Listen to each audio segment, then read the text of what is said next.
Home minister साहेबांना करतील असं वाटतं.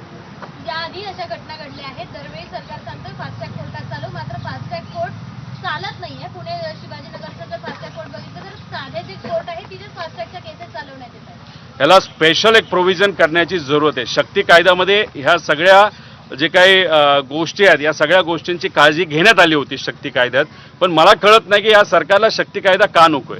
शक्ती कायदा लागू जर झाला तर सर्वच विषय संपणार आहे. आता काय होतं, इथं आपल्याला मागणी करावी लागते फास्ट ट्रॅक, पण पॉस्को आणि महिलांच्या कुठल्याही गुन्ह्याच्या बाबतीत एखादी घटना अशी घडली तर शक्ती कायद्याच्या अंतर्गत एक स्पेशल ॲक्ट आहे की ज्याच्यामध्ये या केसेस स्पेशली घेतल्या गेल्या पाहिजेत. त्यामुळे सारखं आंदोलन करून आमच्या या मागण्यात हे बोलून सरकारला गुडघ्यावर आणून मग सरकारला मान्य करावं लागतं. याच्यापेक्षा कायदाच असा आणा ज्यातून या सगळ्या त्या ठिकाणी गोष्टी मान्य राहतील. पालकमंत्र्यांचं काही बोलणं झालं का याविषयी? त्या संदर्भात पालकमंत्र्यांशी काही चर्चा? नाही, त्यांच्याशी चर्चा नाही झाली. SP साहेबांशी चर्चा तिथं झालेली आहे.